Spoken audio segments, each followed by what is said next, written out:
Dear students, scalars और vectors की इस नेक्स्ट वीडियो में जो पॉइंट हमें डिस्कस करना है वो है रिजोल्यूशन ऑफ वेक्टर्स, यानी कैसे एक वेक्टर को हम अलग अलग कंपोनेंट्स में रिजॉल्व कर सकते हैं और उन कंपोनेंट्स का वेक्टर एडिशन यानी वो वेक्टर रहेगा, डेफिनेटली वो रिजल्टेंट वेक्टर कहलाएगा। ये हम इस वीडियो में देखते हैं और इसका एप्लीकेशन देखेंगे कि कहाँ पर ये बात आती है, साथ में कुछ एग्जांपल्स देखेंगे। ठीक है, चलिए स्टार्ट कर देते हैं। Resolution of vectors. ओके,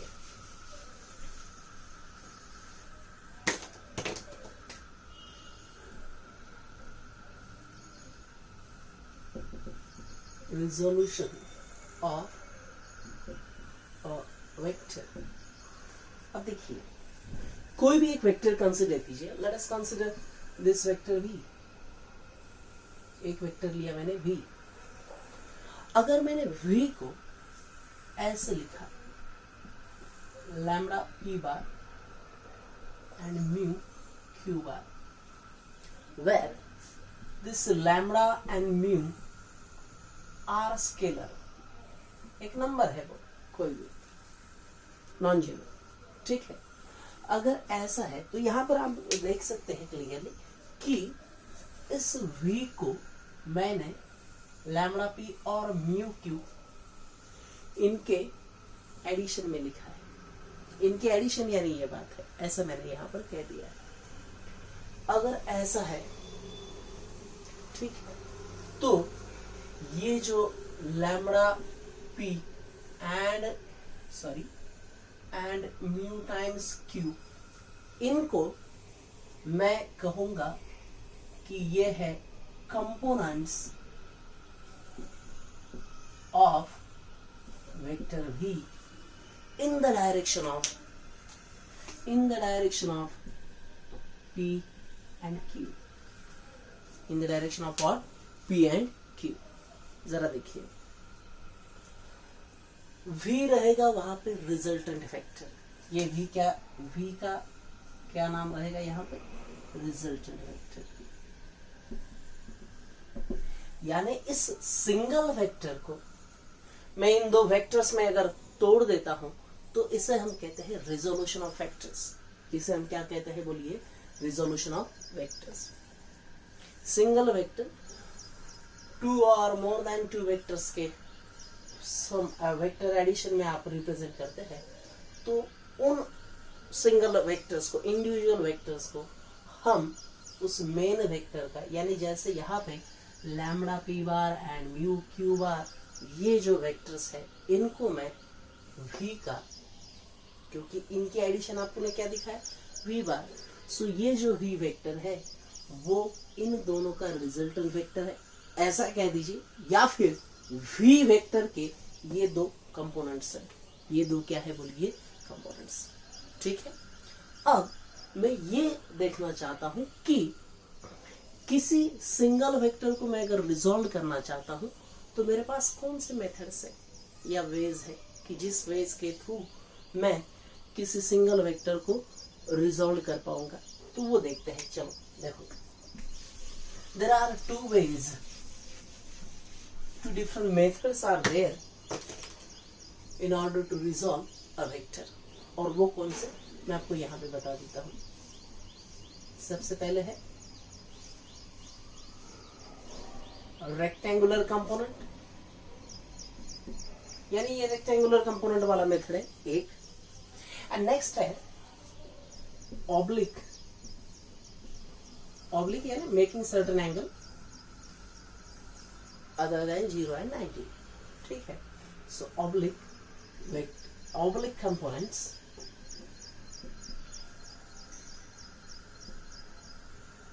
इसे हम रिजॉल्व कंपोनेंट्स भी बोलते हैं। ठीक है, सो ये दो कंपोनेंट्स, ये दो मेथड है जिसके थ्रू आप क्या कर सकते हैं कि कोई सिंगल वेक्टर आप उसे रिजॉल्व कर सकते हैं। देखिए, जब सिंगल वेक्टर रिजॉल्व हो जाए तो वो जो रिजॉल्व हुए वाले दो या तीन या जितने भी वेक्टर्स रहेंगे उनको उस सिंगल वेक्टर का कंपोनेंट्स कहते हैं। क्या कहते हैं? कंपोनेंट्स। ठीक है, या फिर उस सिंगल वेक्टर को उन बाकी वेक्टर्स का रिजल्टेंट कहते हैं। क्या कहते हैं? रिजल्टेंट। तो ये यहाँ पर याद रखिए। अब रेक्टेंगुलर कंपोनेंट्स ये सिस्टम में क्या होता है, ऑब्लिक कंपोनेंट सिस्टम में क्या होता है, ये हम 1 बाय 1 देखते हैं, ठीक है। और इस पर कुछ न्यूमेरिकल्स देखते हैं, फिर पॉइंट ही खत्म हो गए। ओके, जरा देखिए अब रेक्टेंगुलर कंपोनेंट की खासियत क्या है।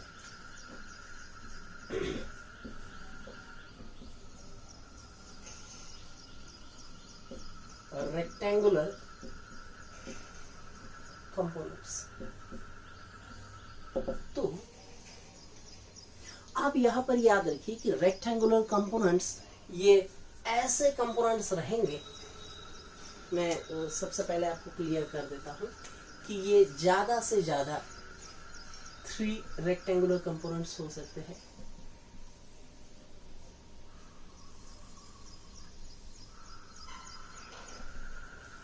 यानी रेक्टेंगुलर कंपोनेंट का मैक्सिमम वैल्यू कितना है? 3। मैक्सिमम 3 रेक्टेंगुलर कंपोनेंट्स पॉसिबल है। रेक्टेंगुलर कंपोनेंट की जो नेक्स्ट पॉइंट बात है वो ये कि वो एक दूसरे को क्या रहते हैं? Perpendicular to each other. Perpendicular to each other यानी जो कंपोनेंट्स एक दूसरे को परपेंडिकुलर, कंपोनेंट्स वेक्टर नहीं, कंपोनेंट्स अगर एक दूसरे को परपेंडिकुलर रहते हैं 100% उनको मैं क्या कहता हूं बोलिए? Rectangular components. और जनरली ये XYZ के अलोंग रहेंगे। क्यों?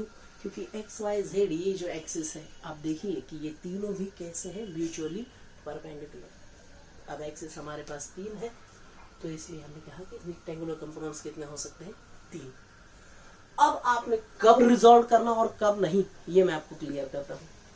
रिजोल्यूशन का कंसेप्ट इसलिए भी इंपॉर्टेंट है क्योंकि आगे चलकर NLM, that is Newton's laws of motion, वहां पे हमें FBD, that is free body diagram, जब निकालना पड़ता है तो सिंगल वेक्टर को हम रिजॉल्व करते हैं।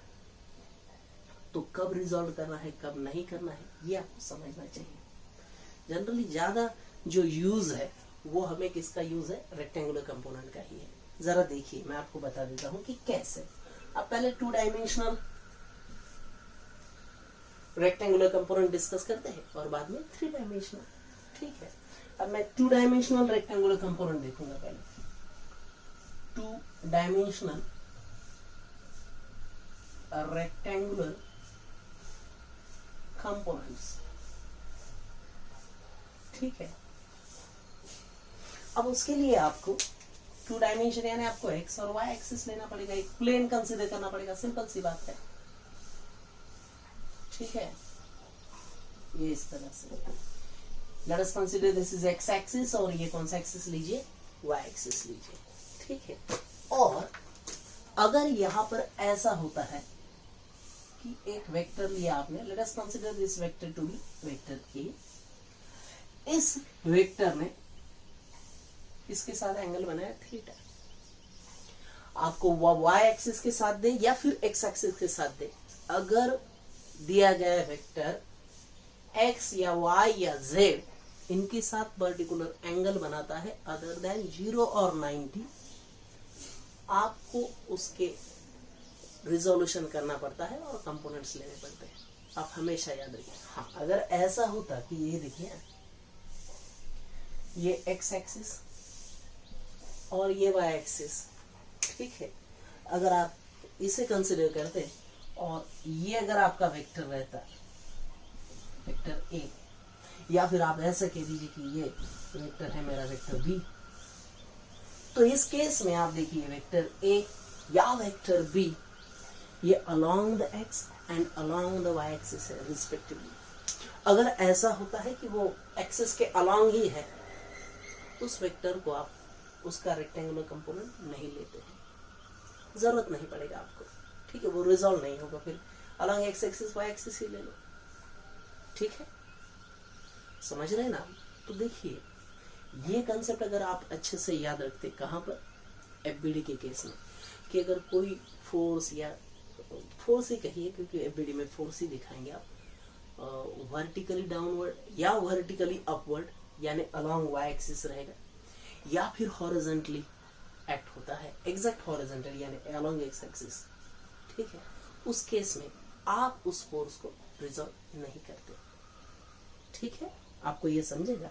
अब यहाँ पे इसने एंगल बना है, अब मैं ये चाहता हूं कि ए के मैं दो कंपोनेंट बनाऊं, यहाँ पे कितने कंपोनेंट्स बनाऊं, दो, लेकिन कौन से कंपोनेंट है, रेक्टेंगुलर, डेफिनेटली वो दोनों एक दूसरे को क्या रहेंगे, perpendicular. Now please tell me, क्या एक्स और वाई एक्सिस एक दूसरे को परपेंडिकुलर नहीं है, हाँ, सो मैं अगर वेक्टर ए के along X axis and along Y axis component लेता हूं तो वो एक दूसरे को परपेंडिकुलर रहेंगे। अब यहाँ पर क्या कंसेप्ट है, कंपोनेंट लेते समय आपको याद रखना है, मान लीजिए आपको वेक्टर ए का कंपोनेंट अलॉन्ग एक्स एक्सिस लेना है, तो आपको इस वेक्टर से उस एक्सिस पर परपेंडिकुलर डालना है, दैट्स इट। क्या आपको ये कंसेप्ट समझा? मुझे वेक्टर ए का कंपोनेंट अलॉन्ग एक्सिस एक्स चाहिए, तो वेक्टर ए से एक्स पर आपको परपेंडिकुलर डालना पड़ेगा, ठीक है। अब आप मुझे ये बताइए, ये थीटा ये 9 थी, तो मैं यहाँ पे ट्रिग्नोमेट्रिक रेशियो ले सकता हूँ, प्लीज टेल मी ये थीटा की कौन सी साइड है, एडजेसेंट साइड है, और एडजेसेंट साइड है तो ये रहेगा ax यानी क्या है, component of vector a along X axis, और उसकी वैल्यू आप ही मुझे बताइए, ये अगर ax रहे तो cos थीटा क्या रहेगा, बोलिए, cos theta will be adjacent upon hypotenuse, क्या है वो, a, सो ax की वैल्यू क्या बन जाएगी, ax की वैल्यू बनेगी a cos थीटा, क्या बनेगी, a cos theta. So a cos theta is the component of vector A along x-axis. Along क्या है वो, x-axis. अब मैं along y-axis लेना चाहता हूं, क्यों, क्योंकि ये एक कंपोनेंट हो गया है, a cos theta i के आप जोड़ देंगे, वेक्टर हो जाएगा फिर वो, ठीक है। अब दूसरा मुझे ऐसा चाहिए कि एक दूसरे को परपेंडिकुलर रेक्टेंगुलर यानी, तो वो मैं इस डायरेक्शन में निकालना चाहता हूं। अब आप फिर से मुझे ये बताइए, इस वेक्टर का अगर आपको कंपोनेंट लेना है तो वहां से किसके डायरेक्शन में लेना है आपको, y के, तो y एक्सिस पर क्या होना, perpendicular. Now if this is theta, this will be theta, ये हम जानते हैं, अब ये मैथमेटिक्स सिंपल सा बात है, theta theta, okay. Now theta का ये कौन सा साइड है, अपोजिट के लिए कौन सा रेशो आएगा, sine, and therefore A Y का वैल्यू यहां पे आएगा ए साइन थीटा, क्या आएगा वो वैल्यू, ए साइन थीटा। अब अगर मुझे वेक्टर ए को रिप्रेजेंट करना है तो मैं ऐसे करूंगा, ax I cap plus ay j cap. इसे मैं ऐसे भी कंसिडर कर सकता हूं कि a cos थीटा, ax का जो वैल्यू है वो I cap plus a sine theta j cap, ठीक है। वेक्टर ए का अगर मुझे मैग्नीट्यूड लेना है इन टर्म्स ऑफ कंपोनेंट्स, तो मैं simply ax square plus ay square ऐसे लिखूंगा, बात बन गई। मैग्नीट्यूड तो हमें निकालते आता है, मैग्नीट्यूड का मुझे नहीं लगता है कि किसी को दिक्कत होगा यहाँ पे, ठीक है। तो रेक्टेंगुलर कंपोनेंट्स में क्या याद रखना है कि जिसका आपको रिजॉल्व करना है, जिसके कंपोनेंट्स लेने हैं, पहली बात कंपोनेंट्स एक दूसरे को परपेंडिकुलर होने हैं, सबसे इंपॉर्टेंट। दूसरी बात कि जब कोई वेक्टर एक्स वाई या फिर जेड, यहाँ पे 2 डायमेंशन है इसलिए एक्स और वाई में कंसिडर कर रहा हूं, उनके साथ कोई एंगल बनाता है which is other than 0 and 90, तो ही उसे रिजॉल्व करना है। दूसरी बात ये, ठीक है। और रिजोल्यूशन के लिए फिर बेसिक मैथमेटिक्स, जिसका रिजोल्यूशन जिस एक्सिस के अलोंग लेना है उस वेक्टर से उस एक्सिस पर परपेंडिकुलर डालिए और कंटिन्यू कीजिए, यू विल गेट आंसर। क्या आपको ये समझा? अब यही बात अगर 3 डायमेंशन में होता, सेम अगर 3 डायमेंशन में होती है बातें, तो फिर यहाँ पे कैसे होता है? 3 डायमेंशनल रेक्टेंगुलर कंपोनेंट्स कंसिडर करते हैं, 3 डायमेंशनल। चलिए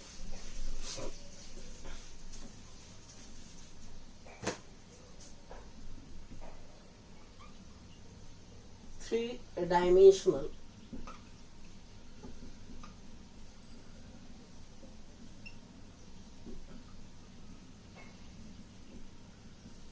रेक्टेंगुलर कंपोनेंट्स, ठीक है। अब एक्स वाई जेड तीनों एक्सिस आएंगे। यहाँ पे आपको क्या कंसिडर करना है कि मैं यहाँ पे क्यूब कंसिडर करूंगा।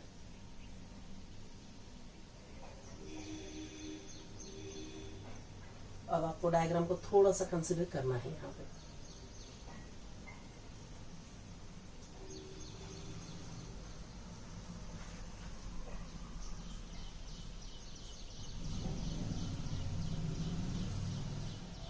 Let us consider this cube. इसे कंसिडर कर लीजिए प्लीज, ठीक है। ये मुझे एक्स एक्सिस लग रहा है यानी है वो, ये मैं z कंसिडर करूंगा और मैं इसे y कंसिडर करूंगा, ठीक है। अब इस क्लासरूम को अगर हम क्यूब कंसिडर करते मान लीजिए, तो ये इस ओरिजिन पर दिखा है। यहां से मैं diagonally opposite, diagonal along the diagonal अगर मैं वेक्टर लेता हूं, तो ये बैक साइड है और ये है यहाँ की फ्रंट साइड। तो ये अगर वेक्टर मैं कंसिडर करता हूं, late us consider this vector is vector A. If this vector A makes an angle alpha with x-axis, makes an angle beta with y-axis, and let us consider it makes an angle gamma with z-axis. x axis के साथ कितना angle बना रहा है? x axis के साथ वो angle बना रहा है अल्फा, y के साथ बीटा, z के साथ gamma. If this is so, then हम ऐसे लिख सकते हैं कि cos ऑफ अल्फा, यहां पर cos ऑफ अल्फा मैं लिख सकता हूं। cos अल्फा अगर मुझे लिखना है तो इसका मतलब क्या है कि मैंने यहां से परपेंडिकुलर डाला, तो अल्फा का ये एडजेसेंट साइड हो जाएगा, ये बीटा का एडजेसेंट साइड हो जाएगा, ये गामा का एडजेसेंट साइड हो जाएगा। एडजेसेंट साइड यानी cos। देखिए मैंने आपको पहले ही क्लियर किया है कि मैथमेटिक्स का बेसिक आपको आना चाहिए।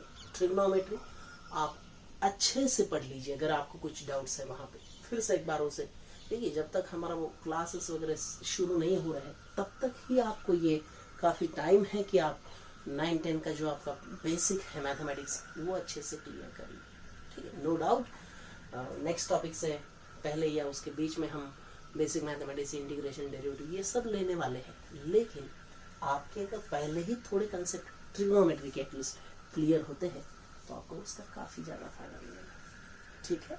चलिए अब cos अल्फा रहेगा फिर ax/a, ठीक है। इस रेशियो को मैंने L मान लिया, मानो सिर्फ यहाँ पर थोड़ी देर के लिए। cos बीटा को अगर मैंने ay/a m माना, cos गामा को az/a उस रेशियो को मैंने L माना, n माना, तो इन L, M एंड N को हम कहते हैं cosine directions of vector A। क्या कहते हैं इसे? L, M and N cosine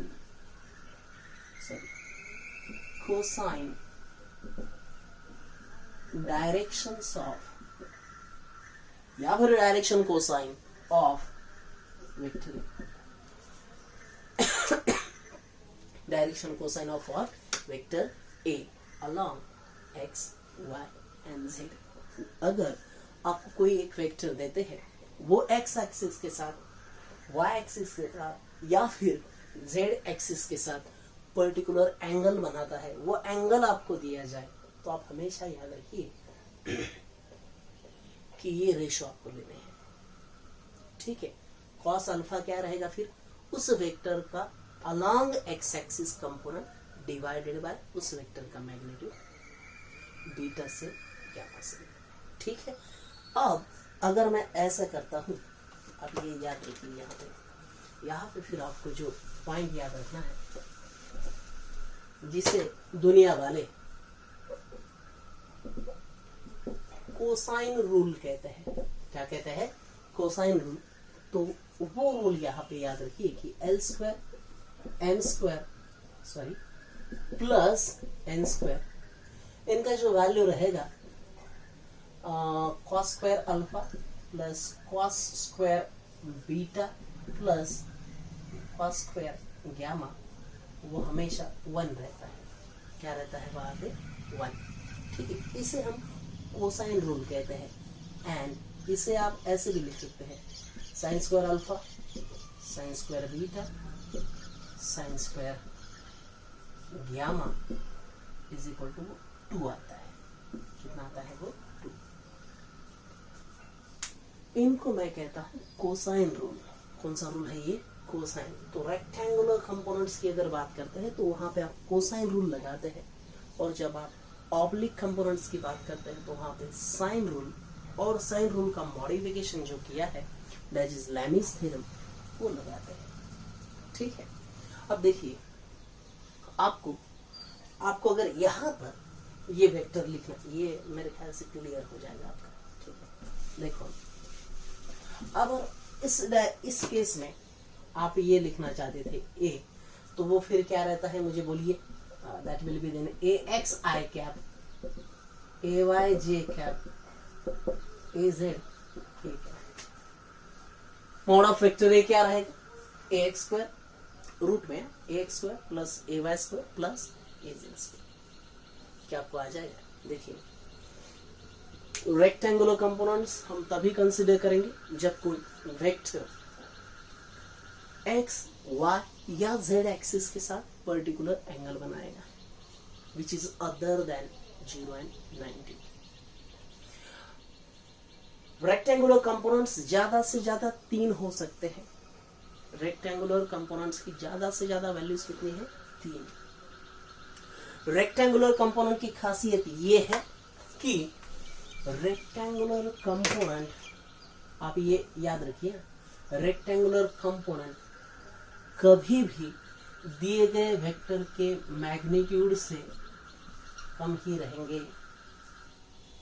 यानी अगर आपको एक वेक्टर दिया है जिसका मैग्नीट्यूड है 5 न्यूटन फोर्स, तो रेक्टेंगुलर कंपोनेंट अगर आप लेते हैं तो वो रेक्टेंगुलर कंपोनेंट का कोई भी वैल्यू कितने ले सकते हैं? ज्यादा से ज्यादा 3। तो 3 में से एक भी वैल्यू 5 न्यूटन को क्रॉस नहीं करेगा, उससे हमेशा क्या रहता है? वो कम। ठीक है, on the other hand oblique components की अगर बात करते हैं तो ऑब्लिक कंपोनेंट में जो बातें हैं वो ये है कि वहां पे नंबर ऑफ कंपोनेंट्स इनफाइनाइट है। नंबर ऑफ कंपोनेंट्स कितने हैं? इनफाइनाइट। वो जो कंपोनेंट्स है वो एक दूसरे के साथ कितना भी एंगल बना सकते हैं। ठीक है, यहां पर कितना है कंपल्सरी? 90। रेक्टेंगुलर कंपोनेंट्स में 90 है।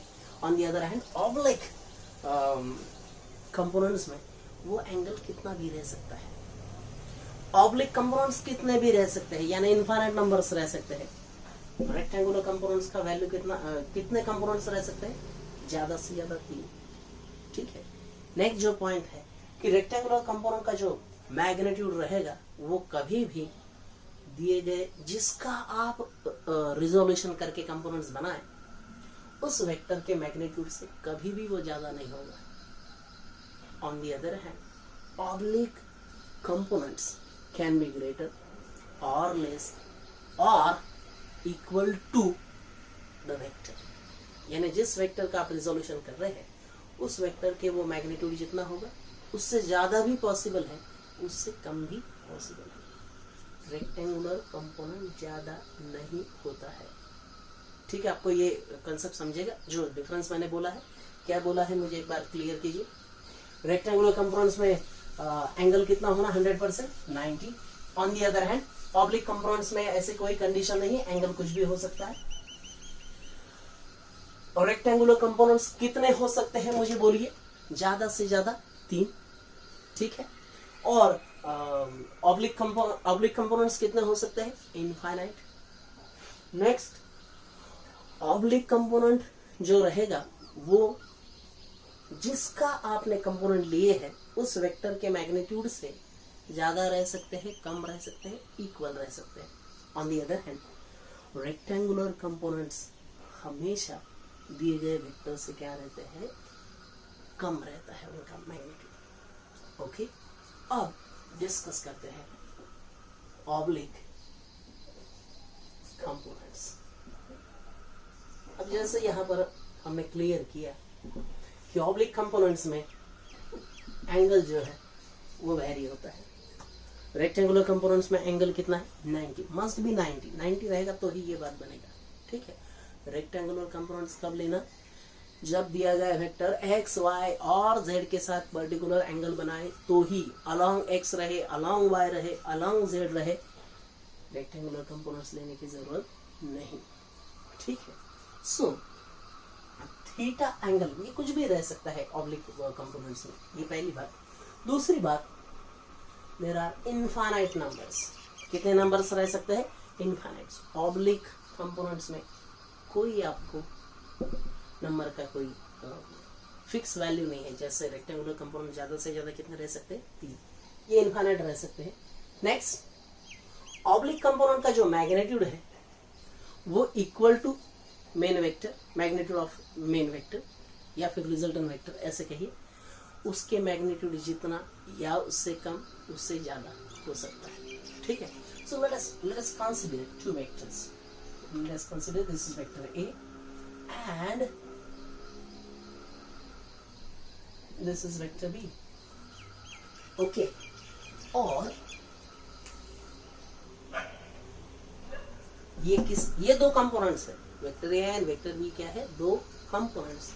और वो किसके कंपोनेंट्स है, तो इस रिजल्टेंट के कंपोनेंट है, आर के। अब आप इसे ये ऐसे भी दिखा सकते हैं, ये बस थोड़ा सा और मैं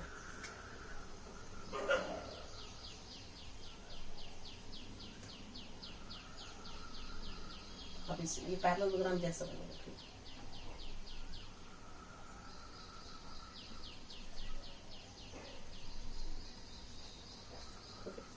अब यहाँ पे एंगल है अल्फा, यहाँ पे एंगल है बीटा,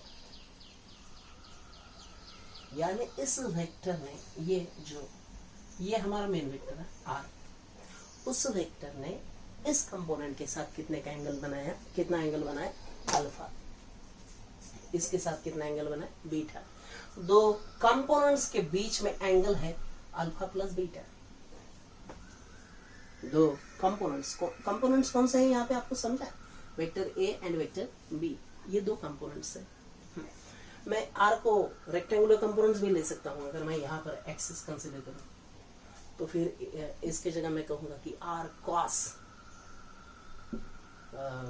अल्फा। यहाँ पे मैं अगर ये बीटा किसके साथ एंगल हो, वाई के साथ, तो मैं कहूंगा कि वो आर कॉस बीटा रहेगा। In that case alpha plus beta 90 आ रहा है, तो यहाँ पे अल्फा प्लस बीटा 90 और 0 छोड़ के कुछ भी आ सकता है, ये याद। ठीक है, अब क्या किया जाता है कि ये अगर मैं एक ट्रायंगल में दिखाने की कोशिश करूं तो यहाँ पे साइन रूल यूज किया जाता है। जैसे रेक्टेंगुलर कंपोनेंट्स में क्या यूज किया गया था, कोसाइन, वैसे यहाँ पे क्या यूज किया जाता है, साइन रूल। ठीक है, अब वो साइन रूल क्या है जरा देखिए। मैं यहाँ पे अगर ऐसा कंसीडर करता हूँ, इस डायग्राम को ही मैं रीड्रॉ कर रहा हूँ, आप अच्छे से देखिएगा।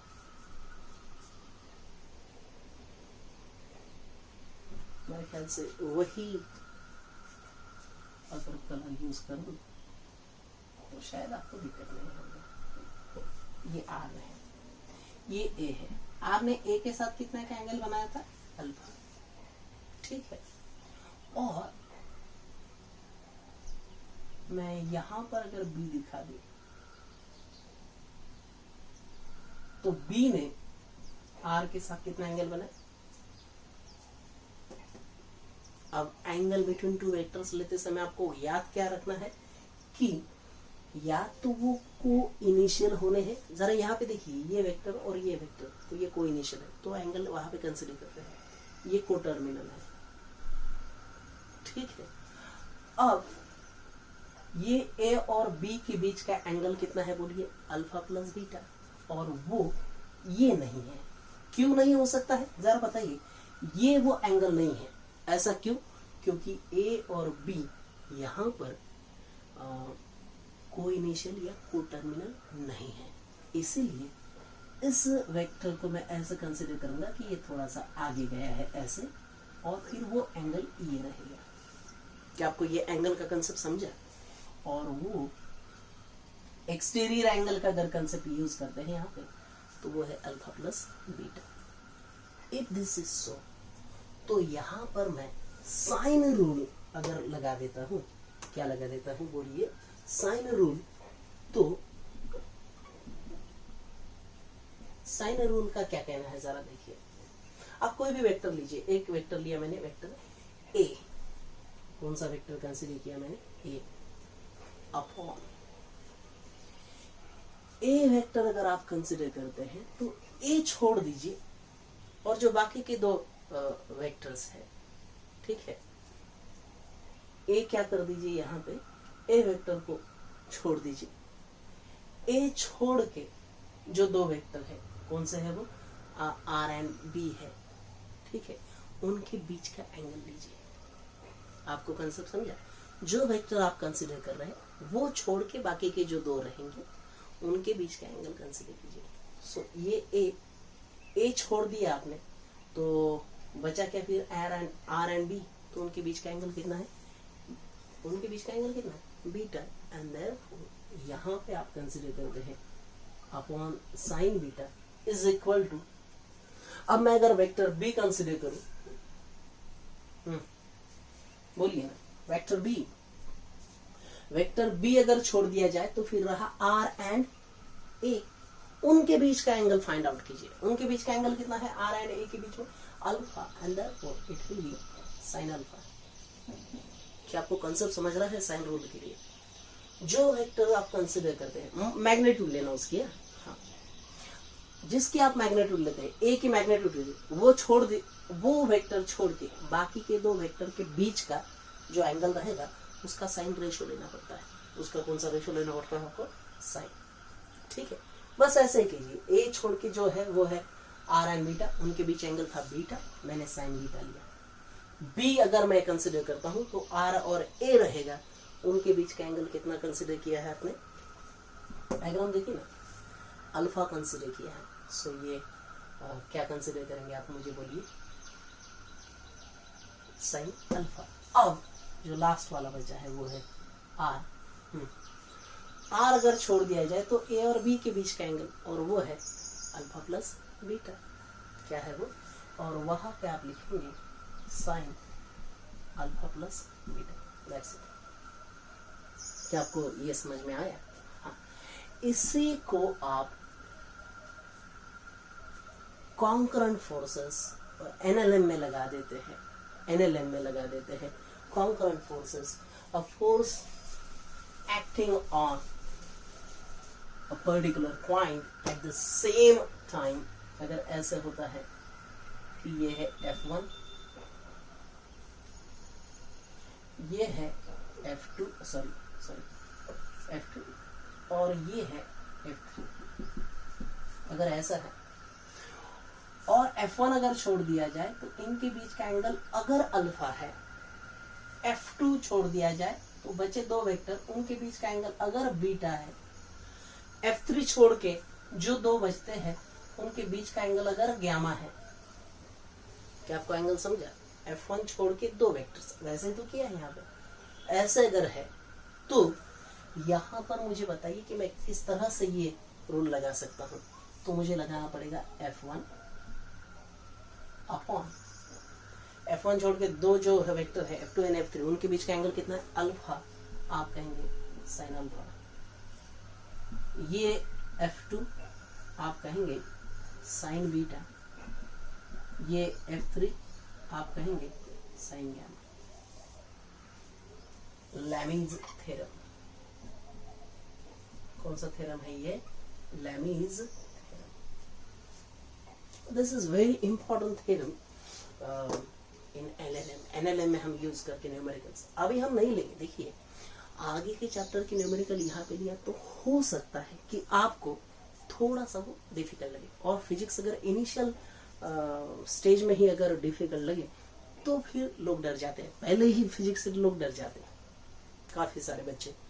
अब अगर ऐसे आगे वाले चैप्टर के भी यहीं पर न्यूमेरिकल लिए जाए, ठीक है, तो कुछ लोगों को 1-2% अगर छोड़ दिए जाए तो बाकी लोगों को वो कॉम्प्लिकेशंस तैयार कर सकते हैं। और इसलिए मैं सिर्फ ये बता रहा हूँ कि यूज कहाँ पे करना है, ठीक है।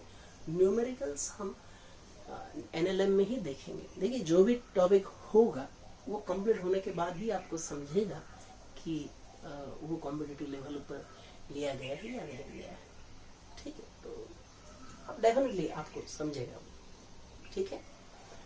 यहाँ पर कंसेप्ट खत्म हो गया, कुछ न्यूमेरिकल्स देखते हैं, एक दो आगे बढ़ते हैं, ठीक है। चलिए न्यूमेरिकल्स देखते हैं। ज्यादा फोकस किस पर है हमें यहाँ? Rectangular components. जैसे मैंने पहले ही क्लियर किया आपको कि ज्यादा हम किस पर फोकस कर रहे हैं? रेक्टेंगुलर।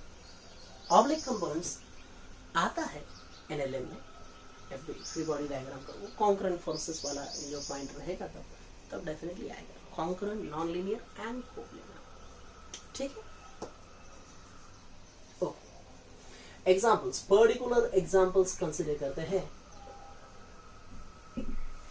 अब ये जो कंसेप्ट है कंपोनेंट का, ये generally addition and subtraction of vector में काम में आता है। कैसे? जरा देखिए। उसके लिए अगर अब देखिए, अब हमने ये पहले ही क्लियर किया है कि एक्स वाई जेड ये एक दूसरे को परपेंडिकुलर है, तो डेफिनेटली आपको उसका सहारा लेना पड़ता है, एक्स वाई जेड निकालना ही पड़ेगा आपको। अब यहाँ पे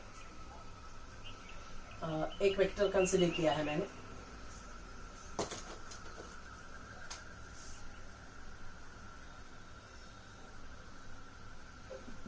N न्यूटन फोर्स कंसिडर कर, ठीक है। और यहां पे मैंने किया है 5 न्यूटन, ठीक है। मैं इस डायरेक्शन में 2 न्यूटन में फोर्स लगा, और आपको कहा गया है यहां पर कि इनकी एडिशन कीजिए। क्या कीजिए? एडिशन, ठीक है। अब अगर ऐसी बात है तो आपको क्या करना पड़ेगा मुझे बताइए। क्या यहाँ पे एंगल दिया जाएगा, ये याद रखिए 37, लेट अस कंसीडर ये भी 37 है। अब आपको कुछ वैल्यूज देखिए, sin 0, sin 30, cos 30, 60, 45, ये वैल्यूज आपको मालूम है। लेकिन आपको ये भी अगर आप याद रखते हैं उसके साथ कि sin 37 रहता है 3/5, cos 37 रहता है 4/5। साइन का वैल्यू अगर आ गया तो cos का आ जाता है by using this equation, cos square theta will be 1 minus sin square theta. Identity है ना वो, sin square theta plus cos square theta. तो साइन अगर मालूम है तो cos आराम से मालूम है। ये है 4/5, ये वैल्यूज याद रखिए। या फिर आप ऐसे कीजिए, sin 53 थोड़े से ये अलग ये है, तो ये रहेगा 4/5 एंड cos 53 अगर कंसिडर करते हैं तो वो रहेगा फिर 3/5। ये इन पर थोड़ा फोकस कीजिए प्लीज।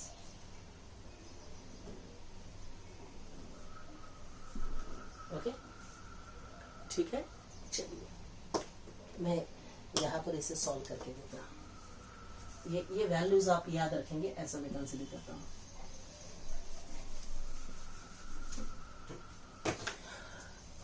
किस वेक्टर का कंपोनेंट नहीं बनेगा? डेफिनेटली 2 न्यूटन का। क्यों?